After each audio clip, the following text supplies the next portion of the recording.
6 साल की थी मैं, और पहली बार जब मैं अभी कलाली गई थी वैष्णो माता जी के यहाँ दर्शन करने के लिए, तो पहला गांव जहाँ कथा की थी मैंने, जब पहली बार उस दिन मैंने सोच लिया था मुझे संन्यास लेना है। 2005 में मैंने संतों से कह दिया मुझे संन्यास लेना है, मुझे इसी क्रम में जाना है। तो ये तो भाव है, ठीक है, बदल गया जीवन। लेकिन एक बात मैं कहती हूँ, कपड़ा बदल करके भी हम लोग सन्यासी हैं, लेकिन रंग बिरंगे कपड़ों में भी सब माताएं भी सन्यासी है। इतना त्याग आप लोग अपने जीवन में करते हैं। अपने लिए ताली बजाओ, इधर से उम्मीद मत करो, खुद ही ताली अपने लिए बजानी पड़ेगी। इधर तो कितना भी सजा के दे दो थाली, तब भी यही कहेंगे नमक कम है फिर भी आज। उनने इतनी अच्छी बनाई थी भिंडी की सब्जी, पता नहीं अपने यहाँ क्यों अच्छी नहीं बनती।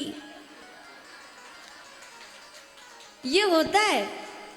दूसरे के घर अगर निमंत्रण पे अगर चले गए तो घर आके बोलेंगे क्या सब्जी बनी थी। अच्छा, और फिर एक बार बोल दे तो वो अंदर से सब्जी काटते काटते एक बार हाँके दे, हाँ ठीक है बनी बनी होगी, खा ली ना, बैठो अखबार पढ़ो, काम कर लो। फिर घूम के आएंगे क्या सब्जी बनी थी, एकदम सही मसाला। 30 साल से भोजन ये खिला रही है 40 डिग्री के तापमान में। उसने अपेक्षा कभी नहीं की, भारतीय नारी कभी अपेक्षा नहीं करती कि मेरी तारीफ करो। उसके बाद क्या सब्जी, और जैसे थाली सामने आई शाम के समय और थाली सामने आते ही फिर एक बार कह दिया क्या बनाया, करेला। अरे करेला तो उनने बनाया था, गजब का बनाया था। ये क्या हो गया, ठीक है, कभी कभी ऐसा बोल दो कि बनाया तो उनने था, पर जो स्वाद यहाँ है ना, तुम मेरे घर की अन्नपूर्णा हो। कल सुना है ना आपने। नारियों का सम्मान करो भाई, घर की लक्ष्मी है वो। मैंने तो एक बात देखी है, मैं आपको खुश करने के लिए बिल्कुल नहीं बोल रही, प्रैक्टिकल बोलती हूँ। एक गृहिणी से बड़ा त्याग सन्यास। हम सन्यास लेते हैं तो हमारा नाम बदला, वर्षा नागर से अन्नपूर्णा गिरी। वो सन्यास जब लेती है तो पति का नाम आ जाता है सामने, वो भी तो सन्यास है, वो भी तो त्याग है, उनका भी तो नाम बदल जाता है, उनका भी तो। हमें लोग कहते हैं कि आपने अपना घर त्याग दिया, अब आप उज्जैन रहते हो, काशी रहते हो, कैसा लगता है। मैं उनसे पूछती हूँ आपने भी तो अपना घर छोड़ा है, आपका भी तो अपना आंगन था। 18 साल तक उस आंगन में कैसे चिड़िया की तरह उड़ रहे थे आप। कभी नहीं ध्यान रहना पड़ता पल्ला इधर से ऐसे ना हो जाए, कभी नहीं कि चाची मामी काकी ये वो सब। अब हर चीज में एक रिश्ता बदला, पूरी जिंदगी बदल गई, पूरा जीवन। आपका भी तो त्याग है, कितना त्याग एक नारी करती है। और परिणाम में कभी कोई ये नहीं कहता, कभी कोई धन्यवाद नहीं देता। माँ के रूप में, पत्नी के रूप में, भाभी के रूप में, परिवार की किसी भी नारी के रूप में कभी कोई ये नहीं कहता। मुझे शिकायत है इस बात की। महाराज जी लोग बैठे हुए, मैं तो आपके आदेश से बोलना चाहूंगी, यूट्यूब पर लोग इसको देखेंगे। मुझे शिकायत है इस बात की, दुनिया में रेस्टोरेंट पर जाते हो 1000 का बिल आता है, 3 दिन बासी दाल खा के आते हो और कहते हो कि गजब की बनी थी, उस वेटर की तारीफ कर देते हो। लेकिन घर में जो नारियां काम कर रही हैं, जो आपके लिए सब करती हैं, उनकी कभी तारीफ के लिए 2 शब्द। ये नहीं है कि उनको तारीफ चाहिए, तारीफ नहीं चाहिए, सम्मान चाहिए, अधिकार चाहिए कि अन्नपूर्णा। क्या सुना आपने कल? अच्छा, कल आपने क्या सीखा? महाराज जी ने बताया कि अन्नपूर्णे सदापूर्णे शंकर प्राण वल्लभे। क्या बात है, भिक्षान देही पार्वती, जगत को भिक्षा देने वाला, किसी से नहीं मांगा, पत्नी के सामने हाथ फैलाया है शंकर जी ने। क्या सीखा? पैरों में आ गए सामने। दुनिया में कभी आपने देखा हो तो महाकाली है और चरणों में कौन?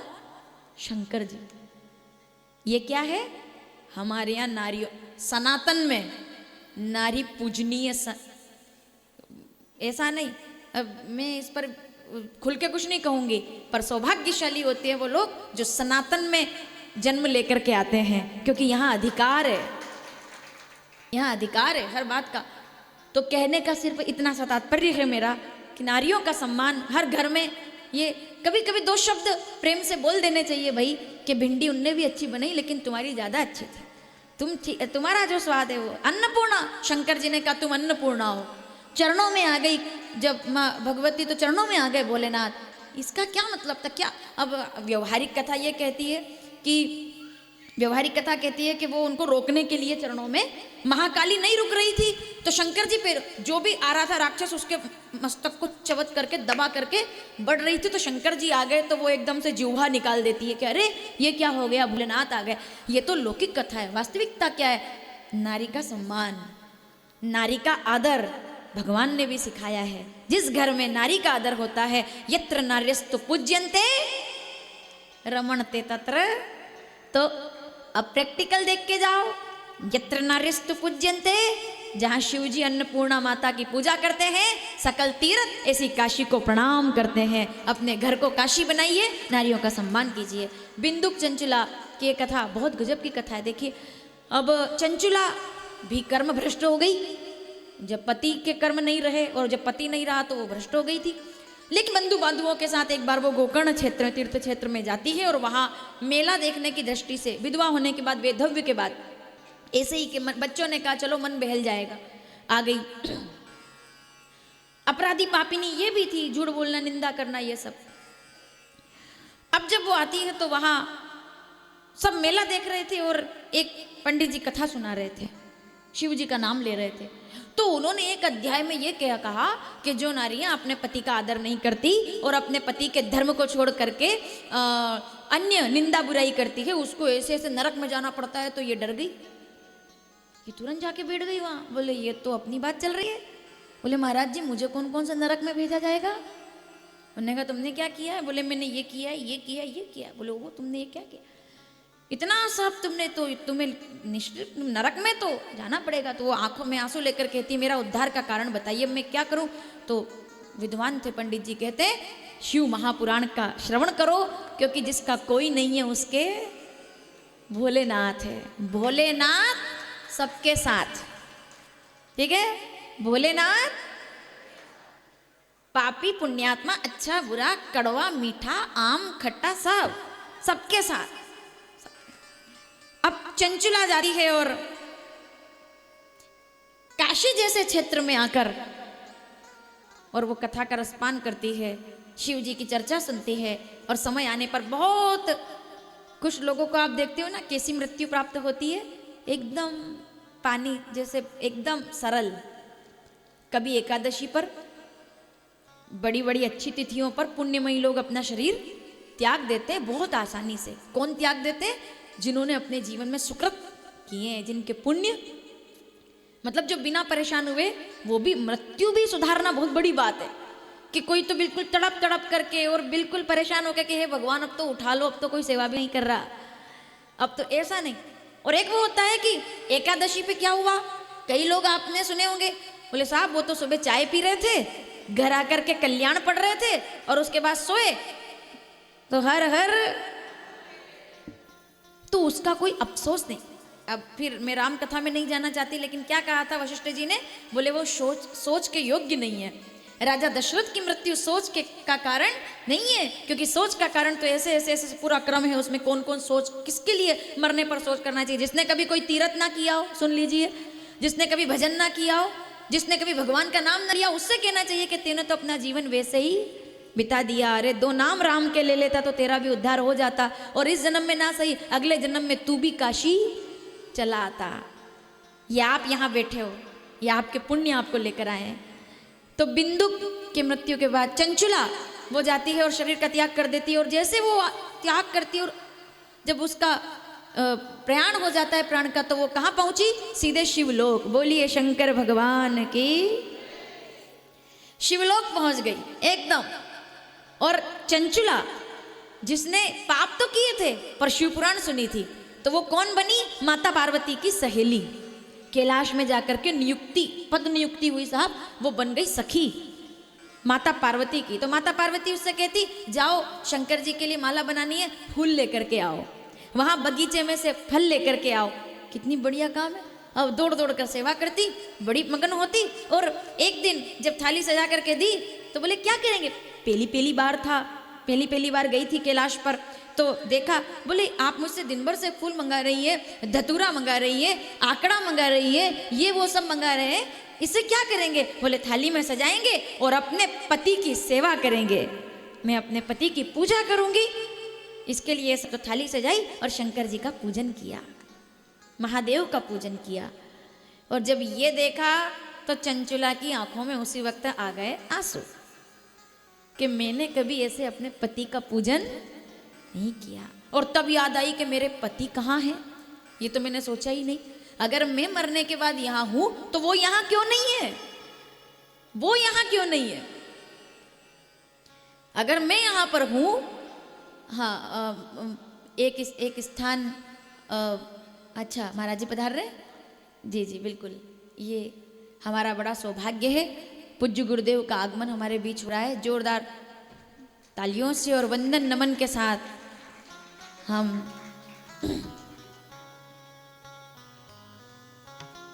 सद्गुरुदेव भगवान की, गुरुर ब्रह्मा गुरुर विष्णु, हाथ जोड़ करके गुरुर्देवो गुरुर साक्षात तस्मै श्री अखंड मंडलाकार व्याप्तम येन चराचर तत्पदम दर्शितम येन तस्मै श्री गुरुवे नमः।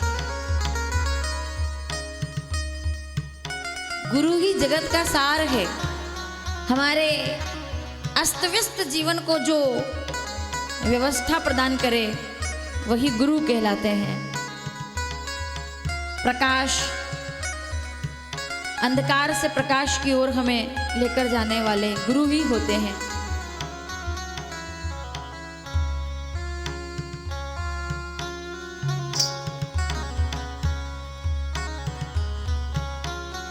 सभी अपना स्थान ग्रहण करेंगे।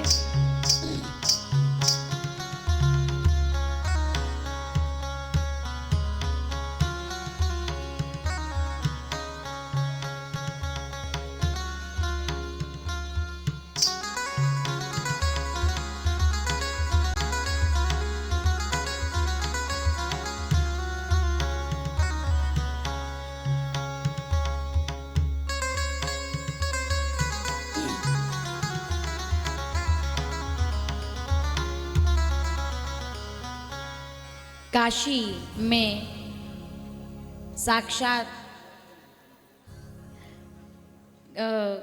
कैलाश मठ की इस पवित्र गरिमामयी भूमि पर महाराज जी के आशीर्वाद से आयोजित इस कथा में हम आप सभी का पुण्य हमें लेकर आया है। एक बार दोनों हाथ उठाकर ऐसे प्रणाम करते हुए और तालियों के साथ वंदन नमन अपना महाराज जी तक पहुँचाएं। और यही हम सभी का सौभाग्य है कि हमें कथा के साथ गुरु दर्शन भी हो रहा है। महाराज जी को कल कथा के लिए आज यहाँ से विदा होंगे महाराज जी, क्योंकि कथा है कल से मध्य प्रदेश में मंदसौर के पास। लेकिन कल आप जाने वाले थे 23 को। मैंने निवेदन किया, आग्रह किया कि हमारे सब लोग जो कि अब सब आपका है, ये पूरा परिवार सब आपका है, तो सब दर्शन कर पाए, ऐसा मेरा भाव था। और आपने बहुत सरलता से उस यात्रा को आज तक, और आज शाम को आप इंदौर के माध्यम, यहाँ से इंदौर पहुँच करके और कथा में पहुँचेंगे। तो ये गुरु जी की बड़ी करुणा है हम सभी पर। तो मैं उनके चरणों में बारंबार प्रणाम करती हूँ कि उनका वरदहस्त, उनका आशीर्वाद हमें प्राप्त होता रहे। तो महाराज जी बिंदु और चंचुला की कथा हम सुना रहे थे शिव पुराण के माध्यम से, कि वो जब जाती है कैलाश पर और सेवा करती हुई, वो दर्शन करती है कि माता पार्वती सेवा कर रही है अपने पति की, तो वो प्रणाम करके कहती है कि काश कि मेरे पति यहाँ होते, अगर मैं यहाँ हूँ तो मेरे पति कहाँ हैं? उनको भी यहाँ होना चाहिए ना, वो यहाँ क्यों नहीं है? ऐसा सोच करके वो आंखों में आंसू लेकर बैठी रहती। तो माता पार्वती ने पूछा, अब सोचो जिनकी सहेली जगत जननी है, पार्वती माता है, उनको उदास कौन रहने देता? तो उन्होंने पूछ लिया, बोले क्या बात है, तुम जब से कैलाश पर कोई उदास नहीं रहता, कैलाश पर कोई उदास नहीं रहता, कैलाश मठ में कोई उदास नहीं रहता, इसीलिए वो कैलाश है। कैलाश पर कोई उदास नहीं रहता। और जो कभी सोचे कि हमको कैलाश जाना है, हमको कैलाश जाना है, तो समझ लो इच्छा पूरी हो गई। कोई आपसे पूछेगा कहाँ गए थे, बोले आज तो कहेंगे कैलाश जा कर के आए हैं, क्योंकि कैलाश में भी बाबा भोलेनाथ है। भगवान आशुतोष जहाँ आनंद बरसाते हैं वही उनका कैलाश है, उसी को कैलाश कहते हैं, जहाँ वो आनंद से रहते हैं। तो वो प्रसन्न होकर के माता पार्वती पूछती, क्यों तुम इतना दुखी रहती हो? तुम कैलाश में दुखी कैसे रह सकती हो भाई? यहाँ तो कोई दुखी नहीं रहता। तो वो कहती है कि मुझे अपने पति की याद आती है कि वो चाहे जैसे भी थे, आखिर तो मेरे पति थे, तो मैं बड़ा दुख, कहाँ है वो इस समय, मैं कैसे जानूं? तो उन्होंने का पता लगा देते हैं अभी। तो उसी समय नारद जी महाराज का आगमन हो गया। नारद जी महाराज दोनों को चर्चा करते देखते हैं तो पूछते क्या बात है। माता पार्वती कहती है जरा पता तो करो कि इनके पति कहाँ हैं, कहाँ भटक रहे हैं। नारद जी ने आकर के सूचना की, बोले वो तो विंध्य पर्वत पर पिशाच बन करके भटक रहे हैं। जैसे ही ये सुना तो चंचला और रोने लगी, बोले मैं तो यहाँ सखी बन करके आनंद कर रही हूँ, माता पार्वती की सहेली बन करके शिव नाम जप रही हूँ, मेरे पति पिशाच योनि में, ये कैसे हो सकता है, तो कल्याण का साधन बताइए। तो नारद जी महाराज ने कहा बड़ी अच्छी बात है, जो सामने लोग कथा बैठकर सुनते हैं उनका उद्धार तो पुराण कोई भी कर देती है, लेकिन जो जगत में ही ना हो उनका उद्धार केवल शिव पुराण कर सकती है, जो सबके लिए है। वही मैंने कहा पुण्यात्माओं के लिए भी पुण्य क्या है, पुण्य केवल इतना, उसका कोई आपसे उदाहरण पूछे या उसका अर्थ पूछे, पुण्य किसको कहते हैं, जो हमारे द्वारा किए हुए अच्छे कार्य जो कभी छीन नहीं होते, उत्तम कार्य जो मरने के बाद भी छीन नहीं होते, आप रहे ना रहे लेकिन आपके वो सुंदर कार्य रहेंगे, उसको पुण्य कहा जाता है। कि मैं रहूं ना रहूं लेकिन मेरे द्वारा किए हुए कार्य रहेंगे, उत्तम कार्य जिसको आयु से फर्क नहीं पड़ता उसको पुण्य कहते हैं, वही पुण्य। तो ऐसे में महापाप करने वाला मेरा पति, अब वो तो वहाँ है और मैं यहाँ आनंद में हूँ। तो नारद जी महाराज ने कहा शिव पुराण अगर सुन ली जाए तो शिव महापुराण कथा का श्रवण करने से, ये ऐसी कथा है जिसका श्रवण करने से दरस परस मज्जन अरु, चाहे राम कथा हो, भागवत कथा हो, शिव कथा हो, रामचरित्र मानस, बालकांड 34वां दोहा पहली चौपाई, दरस परस मज्जन अरु पाना हरई पाप कह वेद पुराण, दर्शन से, मज्जन से और श्रवण से हर तरह से पाप मुक्त कर दे, वो ये कथा है। तो अगर वो इनके पति को सुना दी जाए तो हो सकता है। तो माता पार्वती ने कहा कि आप तो गुरुजी हैं, आप ही ये कार्य हमारे लिए कर दे।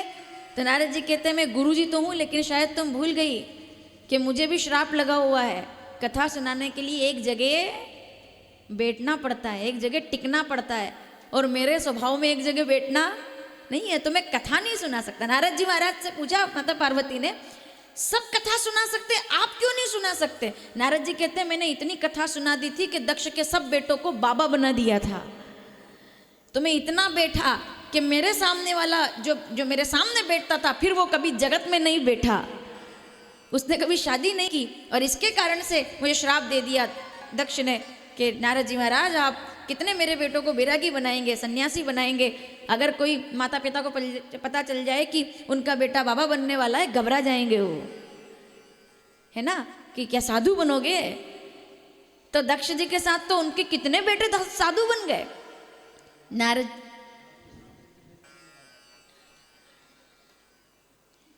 यही तो काशी की महत्ता है महाराज जी, कि वही वो महाराज जी बता रहे हैं कि हम परिवार के सब लोग 3 जुलाई को आए थे कि काम, तो महाराज जी उसका एक कारण है, ऐसा होता है कि जब घर का कोई बहुत अच्छा एकदम पढ़ा लिखा हो, एकदम होशियार, तो उसको कहते हैं ये तो कलेक्टर बनेगा, सुनना थोड़ा।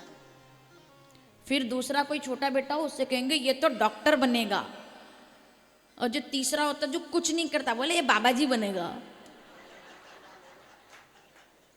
तो हमारी स्थिति उसमें से समझ लीजिए आप कि ये क्या करेगा, बोले ये बाबा जी बनेगा, ठीक है। तो ने कहा होता है ना ऐसा, ये क्या करेगा, बोले तुम क्या करोगे कलेक्टर, ये होशियार बोले ये डॉक्टर, ये बोले ये अफसर, बोले ये कुछ नहीं है बाबा जी बनेगा, ये कुछ नहीं करता। यही अब महाराज जी कितना बढ़िया इसमें देखिए, ये कुछ नहीं करता, ये बाबा जी बनेगा। अब इसमें कितना बड़ा श्रीमद् भगवद गीता 2 अध्याय 56वां श्लोक, ये कुछ नहीं करता ये बाबा जी क्यों बनेगा, क्योंकि दुखेशु अनद्विगमन सुखेशु विगत अस्पृह वीतराग भय क्रोध, जो करता भी नहीं है और जो भोगता भी नहीं है वही तो बाबा जी बनेगा। जिसको कुछ करना ही नहीं है, जिसको कुछ नहीं करना, जो जान गया है जगत गुरु शंकराचार्य भगवान का वह सूत्र कि ब्रह्म सत्यम जगन मिथ्या, जो अद्वैत का संस्कार सीख गया है, जो विशिष्ट अद्वैत को जान गया है। महाराज जी कल हमने चर्चा की थी इस बारे में, 8वीं शताब्दी से लेकर के 16वीं शताब्दी तक कितने बड़े बड़े आचार्यों ने द्वैत, अद्वैत, विशिष्ट अद्वैत, अचिंत्य, भेदा भेद, द्वैत, अद्वैत और द्वैत किस किसने कैसे कैसे कहा, मैं उस पर चर्चा कर रही थी कि 8वीं शताब्दी ने जब हम चर्चा करते हैं तो उसमें जगत गुरु शंकराचार्य जी महाराज अद्वैत का दर्शन कराते हैं कि ब्रह्म ही सत्य है, जगत मिथ्या है, और वास्तव में देखा जाए तो जीव ही ब्रह्म है। दिखने में 3 दिखते हैं, ब्रह्म, जीव और जगत, लेकिन आखिर में जीव और ब्रह्म एक हो जाते हैं और जगत रहता ही नहीं। माया का पर्दा हटता है तो जगत भी ब्रह्म हो जाता है। अद्वैतवाद का दर्शन करा दिया। तो उनके बाद हम दर्शन करते हैं स्वामी भगवान श्री रामानुजाचार्य जी महाराज का, तो वो विशिष्ट अद्वैत का दर्शन करा देते हैं और वो कहते हैं कि नहीं नहीं, मायावाद में मैं विश्वास नहीं करता, मैं ये कहता हूँ कि हाँ ये सत्य है कि ब्रह्म सत्यम जगत में जगन, ब्रह्म सत्यम जगन मिथ्या, लेकिन मैं जगत को माया से नहीं देखता, मैं भेद से देखता हूँ। बड़ा प्यारा उसका आख्यान है। 3 तरह के भेद बताए उन्होंने, सजातीय भेद, विजातीय भेद और स्वगत भेद। तो उन्होंने भेद का सिद्धांत दिया और वो कहते हैं कि कुछ लोग कहते हैं कि भगवान ही तो जगत है, जगत ही भगवान है। तो उन्होंने कहा नहीं, मैं इसका खंडन करता हूँ और मैं ये कहता हूँ, उन्होंने इस बात का विषय रखा, मैं ये कहता हूँ कि आखिर में तो ब्रह्म ब्रह्म है और जगत ब्रह्म का हिस्सा है, उसको स्वगत भेद कहते हैं। सजातीय भेद किसको कहते हैं? एक गाय 4 रंग में है, काली भी है, सफ़ेद भी है, लाल भी है, कपिला भी है, श्यामा भी है, पर है तो वो गाय। ये सजातीय भेद है। विजातीय भेद किसको कहते हैं? गाय और भैंस में जो अंतर है वो विजातीय भेद है। बकरी और घोड़े में जो अंतर है वो विजातीय भेद है। लेकिन स्वगत भेद किसको कहते हैं? कि एक गाय है, उसके कान भी है, पूंछ भी है, पैर भी है, इसको स्वगत भेद कहते हैं। तो स्वामी रामानुजाचार्य जी महाराज ने ये कहा कि जैसे गाय के कान भी होते हैं, वो है तो आखिर उन्हीं का अंग, वैसे ही ब्रह्म में जो जगत है वो स्वगत भेद में आता है कि ये सब ईश्वरी ही अंगों से प्रकट हुए हैं, जगत भी ब्रह्म का ही हिस्सा है, ऐसा उन्होंने। और ये चिंतन केवल वहीं से नहीं उठा, ये रामचरितमानस में इसका प्रमाण मिला है कि जब माया के वश में मनुष्य रहता है, क्या बढ़िया चौपाई है साहब। बाबा कहते हैं रामचरितमानस उत्तरकांड, विशिष्ट अद्वैत का सिद्धांत कहाँ से लाए होंगे वो? तो उन्होंने पुराणों शास्त्रों का अध्ययन किया होगा। रामचरितमानस लिख लीजिए, उत्तरकांड, 77वां दोहा, 3री और 4थी चौपाई कि मायावस्य जीव अभिमानी। क्या ये चौपाई कितनी प्यारी है कि मायावस्य जीव अभिमानी और ईश्वर वस्य माया गुण खानी। मैं हूँ संसार के हाथों में, संसार तुम्हारे हाथों में, अब सौंप दिया इस जीवन का सब भार तुम्हारे हाथों में। तब वो कहते हैं ऐसा स्वरूप मेरे भगवान का। गोस्वामी जी ने लिखा कि इससे जो तर गया काम कोह मद दम मन तात निरंतर, बस में जिसका भेद मिट जाता है कभी, तब वो, आइए थोड़ा गुनगुना लेते हैं हम भी। कौन धन्य जगत के अंदर जिस पर ईश्वरी कृपा है। जा पर कृपा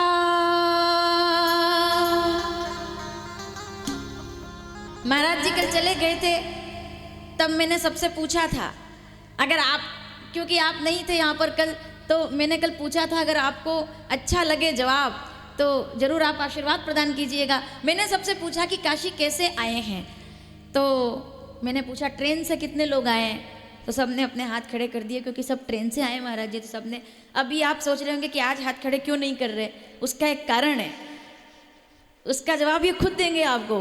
तो हमने इनसे पूछा कि कैसे आए हैं काशी, इनने कहा ट्रेन से आए हैं। तो हमने कहा ठीक है, लेकिन ये बात सर्वथा झूठ है कि आप काशी ट्रेन से आते हैं। कोई काशी प्लेन से आता है, कोई काशी कार से आता है, लेकिन मैंने निवेदन करके कहा कि ना तो कोई काशी दुनिया में कहीं भी साधन से जा सकते हो, लेकिन काशी ना तो ट्रेन से आते हैं, ना गाड़ी से आते हैं, ना कार से आते हैं। काशी तो शिव जी की कृपा से आते हैं, वही एक साधन है। दुनिया के जितने तीर्थ धाम है सब में साधन से जाया जाता है, काशी में साधना से जाया जाता है। यहाँ साधना लेकर आती है जो आपको विशिष्ट बनाए। तो कहने का तात्पर्य यही है कि जो कुछ नहीं करता वही बाबा बनता है, कि कुछ करना ही नहीं, करता हसी ना भोगता हसी, मन लागो मेरे यार फकीरी में, जो सुख नाही जो कितना अमीरी में नहीं है, जो सुख पायो राम भजन में, वो सुख नहीं अमीरी में, पायो जी मैंने राम रतन। गाएंगे थोड़ा सा मेरे साथ? क्या बात, क्या मिला है हमको? खायो ना खर्चे, चोर ना लूटे। आहा, रामचरितमानस क्या बढ़िया चौपाई है। क्या लेकर के हम आए और क्या लेकर जाएंगे? ईश्वर का नाम, भगवतीय कृपा। हम क्या लेकर जाएंगे? ईश्वरीय भक्ति। रामचरितमानस अरण्यकांड 15वां दोहा, पहली चौपाई, नीचे वाली लाइन कि मुझे सबसे प्रिय कौन है। ऊपर वाली लाइन में उन्होंने कहा कि धर्म ते बिरति योग ते ज्ञाना, ज्ञान, इस पे हम आगे चर्चा करेंगे। लेकिन अगली पंक्ति में वो कहते हैं जाते बेगी द्रवों में भाई सोमम भगति भगत। श्रीमद् भगवद गीता 2 अध्याय 13वां श्लोक, देहे अस्मिन् यथा देहे कौमार यौवनम जरा तथा देहे अंतरा प्राप्ति धीर तत्र मुह्यति। जो राम का है वो जगत में प्रभावित नहीं होता, जगत उसको प्रभावित नहीं करता, वही राम जी के नाम का धन है। आइए हम प्रणाम करते हैं। इधर चंचुला भी ढूंढ रही है कि क्या मुझे मिल जाए जिससे मैं पति का उद्धार कराऊं। तो नारद जी महाराज कहते हैं कि मैं तो नहीं सुना सकता, लेकिन मेरे एक मित्र हैं, दोस्त है, जिनका नाम है ऋषि तुमरुका जी।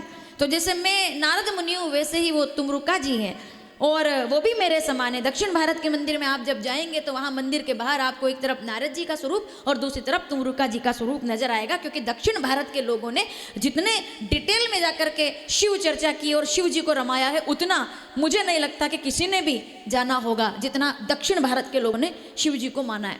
तो वहाँ तुमरुका जी की पूजा होती है मंदिर में, स्तंभ पर हम उनको पाते हैं। तुमरुका जी आए, उनसे पूछा आपका धन क्या है? तब वो कहते हैं पायो जी मैंने, गाइएगा मेरे साथ, आइए जरा। राम नाम का धन सबसे बड़ा धन है।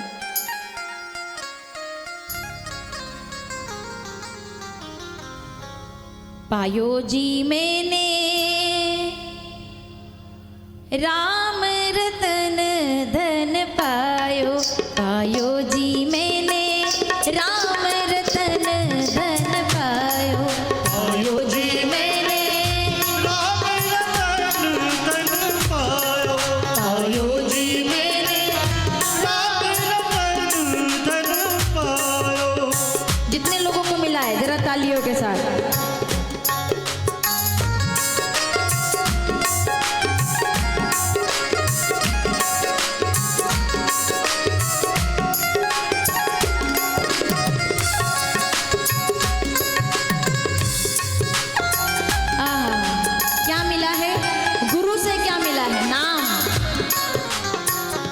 वस्तु अमोलिक,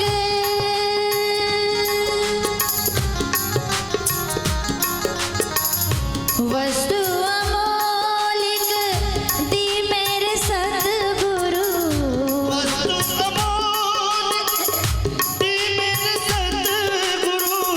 अब इसमें दोनों वंदना हो गई, श्री राम वंदना भी हो गई और गुरु वंदना भी हो गई। कहाँ से मिला? सबको बिना गुरु के राम नहीं मिलते, किसी को नहीं मिल सकते। गुरु बिनु भावनिधि। रामचरितमानस उत्तरकांड 92 दोहा, सारी चौपाइयां पड़ी है।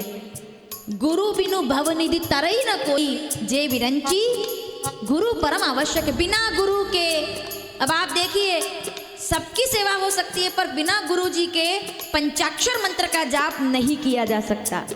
गुरु से वो मंत्र जब मिल जाता है और उसका 5 लाख, शिव पुराण में ये महिमा आती है, उस पंचाक्षर मंत्र का 5 लाख बार गुरु मुख से दीक्षा लेकर के अगर उसका जाप किया जाए तो 5 लाख बार उस मंत्र का जाप करने वाला स्वयं ही शिव रूप हो जाता है और स्वयं शुद्ध हो जाता है। ये शिव पुराण कहती है। तो गुरु की कितनी महिमा है। गुरु बिनु भवनिधि तरई, जय विरंची शंकर। सबको गुरु चाहिए, सबको। इसीलिए तो शिवरात्रि की महारात्रि पर नारायण भगवान और ब्रह्मा जी को गुरु दीक्षा दी थी शंकर भगवान ने, क्योंकि भोलेनाथ से बड़ा जगत में ब्रह्म वही है और वही जगत के गुरु हैं, वही गुरु हैं। उन्होंने सिर पर हाथ रखकर दीक्षा दी थी। ओम ओम ओम नमः। ओम का जाप ये पवित्र जाप है भाई। ओम, ओम तो सारे जगत का।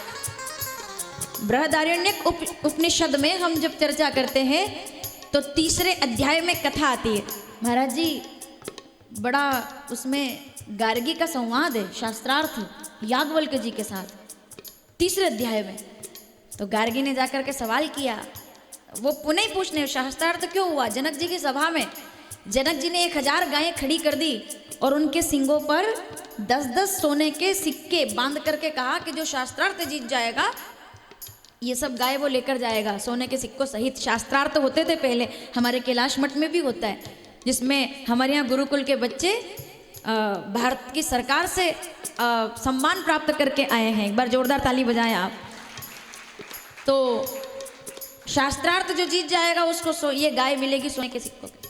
तो याग सब महात्मा, सब बड़े बड़े शास्त्र करने वाले, शास्त्रार्थ करने वाले शास्त्री, बड़े बड़े विद्वान आए, सब एक दूसरे की तरफ देखने लगे। और इसके पहले कि कोई कुछ कहता, याज्ञवल्क्य जी आए और याज्ञवल्क्य जी ने आकर के अपने शिष्यों से कहा कि एक काम करो, जितनी गायें हैं सब ले जाकर के मेरे आश्रम में बांध दो, उधर ले जाकर बांध दो। तो सबने कहा क्यों भाई? उन्होंने कहा क्योंकि मेरे से ज्यादा ज्ञानी सभा में और कोई है ही नहीं, मैं चुनौती देता हूं। तो सब एक दूसरे की तरफ देख रहे थे, तभी गार्गी आई।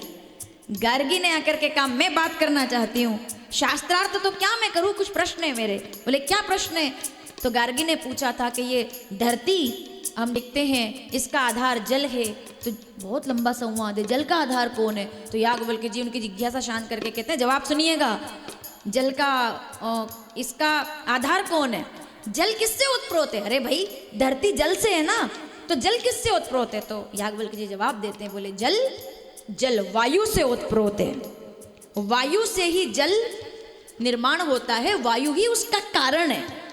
अच्छा तो वायु किससे ओतप्रोत है? तो उन्होंने कहा वायु अंतरिक्ष से ओतप्रोत है, उसका कारण वो है। तो अच्छा अब शास्त्रार्थ चल रहा है, सवाल जवाब हो रहे हैं, समझ रहे हैं आप? भारत की विदुषियां, किन विदुषियां का देश है ये? गार्गी, लोपामुद्रा, सती अनुसुईया जैसी बड़ी बड़ी साध्वियां विदुषियां इस देश के अंदर हुई है। तो उन्होंने कहा अंतरिक्ष का आधार कौन है, उनको किससे ओतप्रोत है? तो बोलते अंतरिक्ष, तो अब वो आगे बढ़ गए, बोले नक्षत्र लोक से ओतप्रोत है।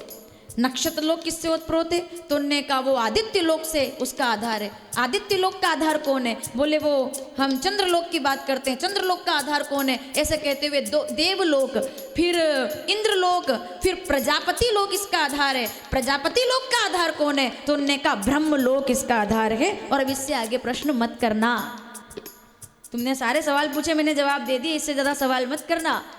वो सभा वहां भंग हो गई। आगे जब मौका मिला तो गार्गी ने फिर पूछा कि मैं फिर वही प्रश्न करती हूँ, इन सब का कारण कौन है? तो याज्ञवल्क्य जी कहते हैं इनका कारण है सूत्र। और सूत्र का आधार कौन है? सूत्र का आधार है आकाश, आकाश से बड़ा। अब जरा सुन लीजिए, सावधान, आखिर का जवाब आपको आनंदित कर देगा। तो उनने पूछा आकाश से भी तो कोई, आकाश किससे उत्प्रोत है? आकाश किससे ऊर्जा लेता है? तो याज्ञवल्क्य जी कहते हैं आकाश को ऊर्जा देने वाला है अक्षर तत्व। अक्षर तत्व वेत्ता, उस अक्षर के बिना इस सृष्टि में कोई काम पूरा नहीं हो सकता। अब वो अक्षर मुझे याद नहीं है, वो आप मुझे बताएंगे कि वो एक अक्षर कौन सा है जो जगत का आधार है, जिससे पूरी जगत की सत्ता है।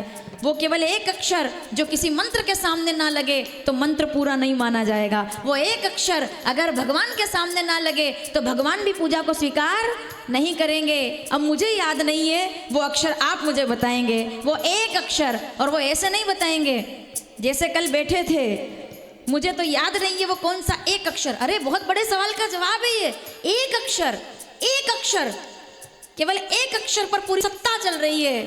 अक्षर तत्ववेत्ता उसका विचार करते हुए कहते हैं कि वही सबका सार है, वही सार बिंदु है, वही नाद है, वही बिंदु है, वही सार है। आइए जरा हम भी जाने वो अक्षर कौन सा है। एक बार आंख बंद करके और एक साथ बोलेंगे कौन सा अक्षर है?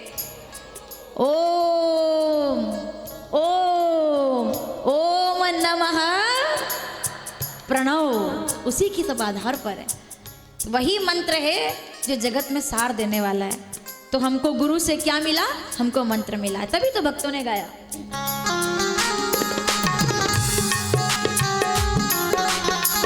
वस्तु अमोलिक दी मेरे सतगुरु, वस्तु अमोलिक दी मेरे सतगुरु, कृपा करी अपनायो पायो जी मैंने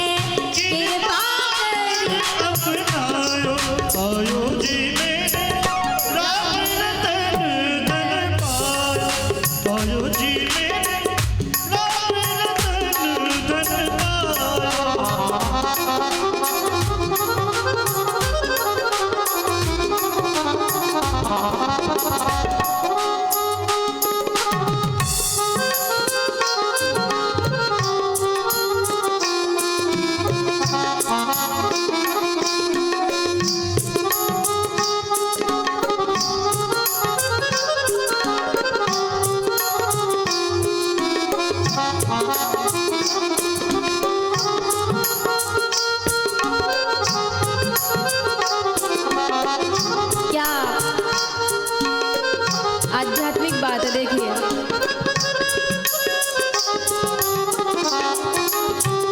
वो कैसा है? तन भी सुंदर।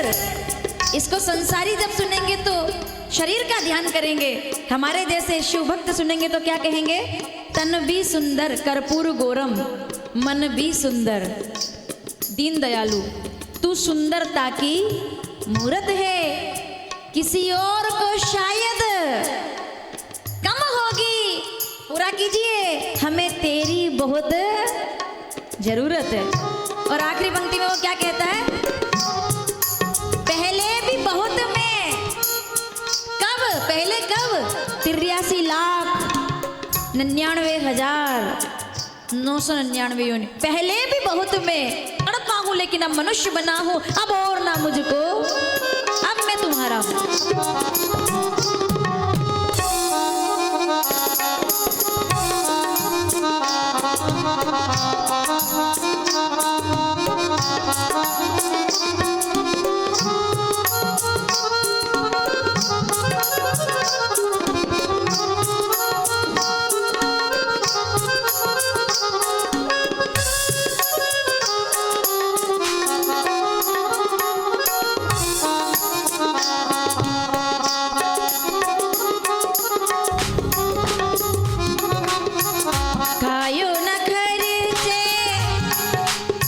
काशी दर्शन हो गए आपके।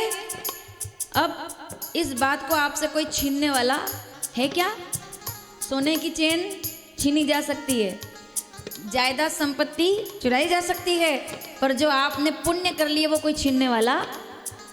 खायो न खर्चे, चोर न लूटे, खायो न खर्चे, चोर न लूटे, दिन दिन बढ़त सवायो, पायो जी मैंने दिन दिन बढ़त सवायो, आयो जे मैंने राम रतन धन पायो, आयो जी मैंने राम रतन धन पायो।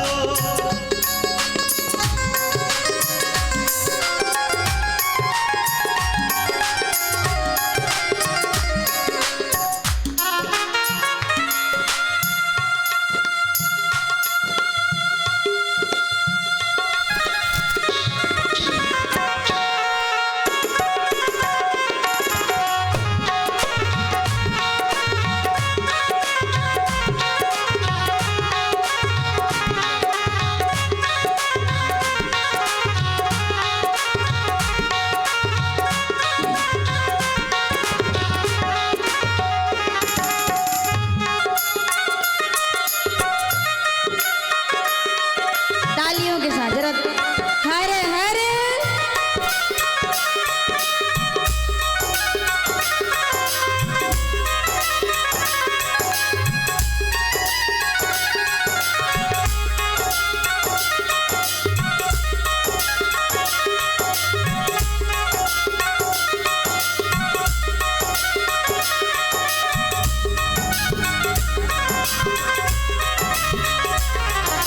दुनिया से मैं हारा तो आया तेरे द्वार, दुनिया से मैं हारा तो आया तेरे द्वार, यहाँ पे भी जो हारा कहाँ जाऊंगा सरकार, यहाँ भी जो हारा कहाँ जाऊंगा सरकार। कहीं नहीं जाऊंगा। अरे हाँ, कहीं नहीं जाऊंगा, मैं तो अपनी कुटिया सजाऊंगा, क्योंकि मुझे मन में है विश्वास ये कि आज नहीं तो कल मेरे घर भी राम। कितने लोगों को पता है कि आएंगे? जरा दोनों हाथ उठा, श्री राम जय राम, तालियों के साथ।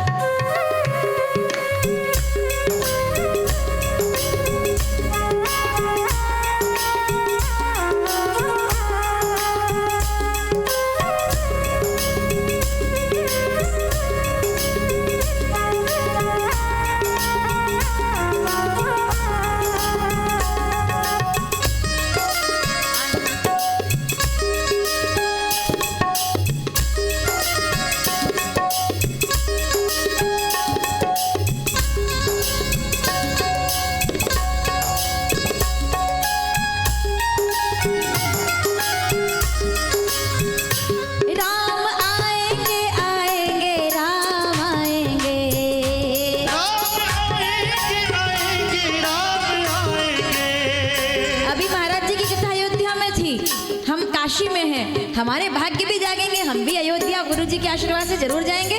कितने लोग चाहते हैं, जरा तालियों से। हो राम आएंगे आएंगे राम आएंगे, राम आएंगे आएंगे राम आएंगे, मेरी झोपड़ी के भाग आज खुल जाएंगे राम आएंगे।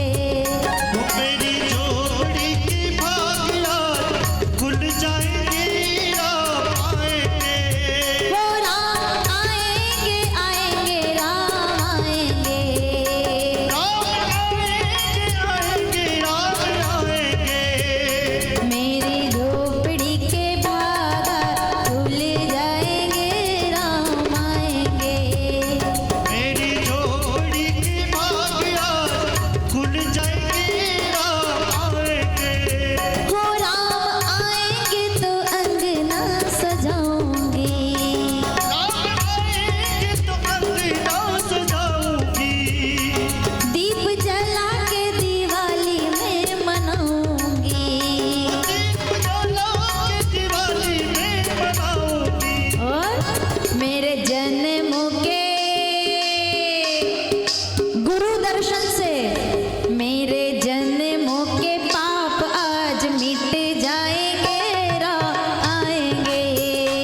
मेरी झोपड़ी की भागिया खुल जाएंगी राम आएंगे, हो राम आएंगे तो मुझे क्या क्या करना है, राम आएंगे तो पलना झुलाऊंगी, राम आएंगे तो पलना झुलाऊंगी, मीठे मीठे उन्हें बेर खिलाऊंगी, तेरे खिलाऊंगी, मेरे जन्मों के पाप आज मिट जाएंगे राम आएंगे। मेरे जन्मों की बात आज मिट जाएगी राम आएंगे,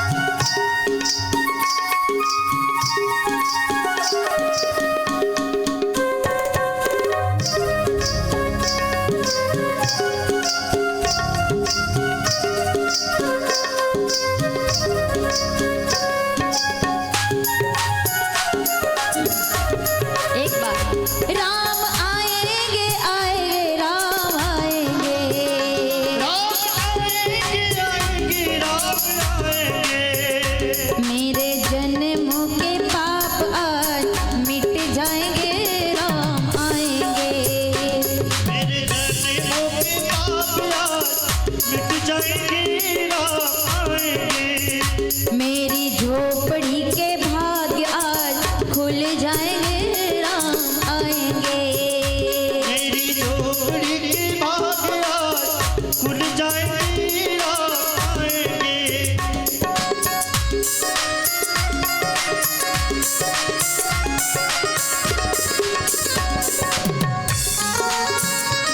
आहा, हर हर महादेव, भाव से।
जय राम। एक बार जरा अपनी भाषा में, मालवी भाषा में गा करके महाराज जी को सुनाएंगे कि राम कैसे आएंगे, बिना संगीत के। गाएंगे मेरे साथ? ठीक है, और आवाज आनी चाहिए। क्या कहेंगे? राम आएंगे। कैसे? राम आएंगे, आएंगे राम, राम मेरी झोपड़ी के, आहा, मेरी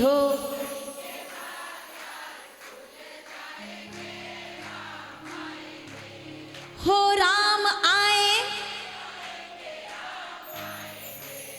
हो राम मेरे जन्मों के पाप आज मिट,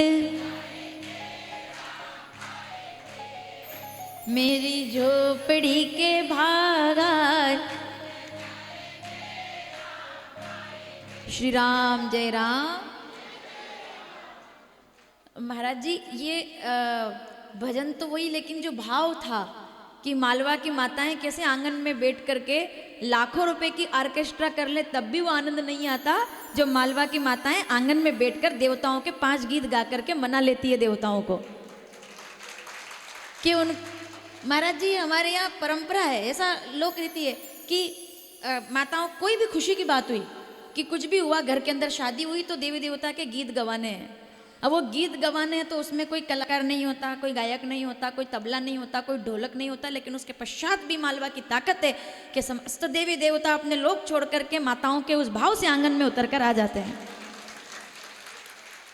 और जितना आनंद लाखों रुपए की ऑर्केस्ट्रा के बाद भी नहीं आता, उससे कई ज्यादा आनंद उनको 5 भजन में आ जाता है। और 5 गीत गा करके, किसी ने गणेश जी का गीत गा दिया, किसी ने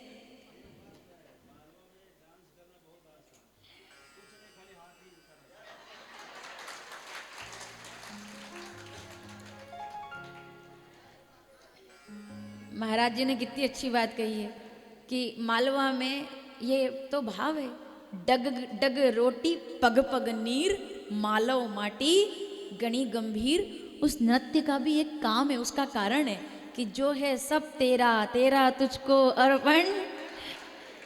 वो नाच रहा है और वास्तव में वो नहीं नाच रहा। रामचरितमानस किष्किंधा कांड 10वां दोहा 4थी चौपाई मैं हमेशा कहती हूँ, उमा दारू जो शित की नाई सबई नचावत राम गोसाई। ऐसे ऐसे नाचने का मतलब ही यही है कि हमारे यहाँ के महाकाल ने भी कह दिया कि सब तुम्हारा है। हमारे महाकाल ने यह सिखाया है, क्योंकि सृष्टि के प्रारंभ में जब नृत्य किया था, ब्रह्मपुत्री वाणी प्रकट हुई थी। अब इसको थोड़ा ठीक से समझेंगे, ब्रह्मपुत्री नहीं, ब्रह्मपुत्री वाणी प्रकट हुई, ब्रह्मपुत्री तो वाणी तो थी। अब आप देखिए, और देखिए अच्छा सुनने को मिलेगा, क्योंकि महाराज जी तो व्याकरण शास्त्र के परम आप ज्ञानी हैं। तो थोड़ा सा मैं कहूँ आपसे कि वो ब्रह्मपुत्री वाणी को प्रकट किया उन्होंने कि जगत के लिए वाणी प्रकट हो। तो वाणी तो आ गई, लेकिन ताल नहीं था, सुर नहीं था, व्याकरण नहीं थी, शब्द नहीं बन रहे थे, वो बोल नहीं पा रही थी। तो शंकर जी ने पहले तो तांडव नृत्य किया, नटराज के रूप में प्रकट हो गए महादेव, और उन्होंने पहली बार डमरू बजाया। जब डमरू बजा तो 14 सूत्र उससे प्रकट हुए, और वही 14 सूत्र महर्षि पाणिनि के द्वारा व्याकरण बन करके कहीं संगीत और कहीं संस्कृत के रूप में प्रकट हुए। वो जो हम संस्कृत में ऐ उण रिल रिक महाराज जी के सानिध्य में पढ़ते रहते हैं, ये वही 14 सूत्र है जो हम श्रवण करते हैं। ऐ उण से लेकर के हल तक ये 14 सूत्र है। तो चाहे वो ग ड द स हो या जब गड़दश हो, ये सब वो सूत्र थे जो एक साथ उन्होंने डमरू बजाया ना। तो जब डमरू बजा तो मन के पड़े तो उससे लय। अब आप देखिए, डमरू का मतलब क्या है? डम डम, यानी कि जो प्रवाह को भी लय दे दे। आहा, सावधान, डम डम निनाद बाजे, ठीक है, डमट डमट डमट डमरू जप रहा सदा शिवम। अनल तरल आपने सुना है, पवन गगन धराधर। जो प्रवाह को भी लय दे दे, वही विश्वनाथ डमरू बजा सकते हैं जिनमें इतना सामर्थ्य है। प्रवाह को लय दे दे, बहुत गहरी बात है। डम डम का मतलब है प्रवाह, और उसको लयबद्ध कर दिया, डमरू बजाया, सूत्र प्रकट कर दिए। और वही सूत्र महर्षि पाणिनि ने प्राप्त किया, और वही सूत्र एक बार त्रेता जुगमाई शंभु गए कुंभज ऋषि पाई। अगस्त मुनि ने पाया तो उन्होंने प्राचीन भाषा तमिल का सूत्र उससे प्रदान कर दिया। उनको शंकर जी से तमिल का वो सूत्र प्राप्त हुए, तो उसी से प्राचीन भाषा तमिल के सूत्र प्राप्त हुए। तो शंकर जी का डमरू, ये डमरू ऐसा है जो सूत्र प्रदान करता है जीवन जीने के। तो वाणी को कहाँ से लय मिला, ताल कहाँ से मिला? डमरू का मतलब जान रहे हैं? डमरू बजाया तब जा करके वीणा पाणी माँ सरस्वती को लय ताल संगीत सुर, ये सब शंकर भगवान के डमरू से प्राप्त हुआ है इस जगत को। कि वो डमरू ना बजाते तो इस जगत में कभी संगीत नहीं आता, व्याकरण नहीं आती, संस्कृत का इतना ज्ञान ये प्रदान करने वाले शंकर भगवान है। तो आइए वापिस आते हैं, बिंदु गब्बी प्रेत योनि में है। तुमरुका जी जब तक कथा सुना रहे तब तक हम अयोध्या जाकर आ गए और बुलाकर आ गए कि राम आएंगे। इधर तुमरुका जी ने कहा कि मैं कथा, नारद जी से कहा कि आप कथा सुना दे। उन्होंने कहा मैं टिकता नहीं है, एक जगह रुकता नहीं। तो फिर क्या किया जाए? नारद, और आप ये ना समझे कि नारद जी, अब एक बात सुनिए थोड़ा विनोद में, नारद जी आज भी कथा में होते हैं। अब आप कहेंगे कहाँ होते हैं? अब सीधी सी बात है, कथा में सब लोग आराम से बैठते हैं, लेकिन कोई कोई ऐसे होते हैं ना जिनको हर 2 मिनट में, कि हर थोड़ा सा 10 मिनट हुए 15 मिनट हुए, उठे, इधर से उठे उधर बैठ गए। कथा एक आसन पर बैठकर सुनी जाती है, ये बहुत पुराना है। लेकिन कई लोग क्या करते हैं, कोई काम नहीं, अच्छा बाहर भी जाएंगे कोई काम नहीं, बस थोड़ा सा ऐसे घूमेंगे, मोबाइल देखेंगे और फिर वापस अंदर आके बैठ जाएंगे। ठीक है, आपने कई कथाओं में देखा होगा। तो वो कौन है? वास्तव में वो नारद जी के रूप में, क्योंकि नारद जी 2 घड़ी से ज्यादा टिकते नहीं थे। तो उनका भी ऐसा कि इधर बैठे 2 मिनट, 10 मिनट वहां बैठे। सिंहस्थ में तो गजब होता होगा, कभी इस पांडाल में कभी उस पांडाल में, तो घूमते ही रहते होंगे। तो नारद जी महाराज कहते मैं कहीं टिकता नहीं। तो नारद जी महाराज, और ये क्योंकि आज तो हम महाराज जी का आशीर्वचन सुनेंगे इसके बाद, लेकिन कल आप सुनेंगे नारद जी का नारद मोह, क्योंकि उसी से तो वो ब्रह्मा जी से जाकर पूछेंगे कि मुझे क्यों शंकर जी ने ये कहा कि रामचरितमानस बालकांड 137वां 2 हाथी श्री 4थी चौपाई के जपो जाई शंकर सतनामा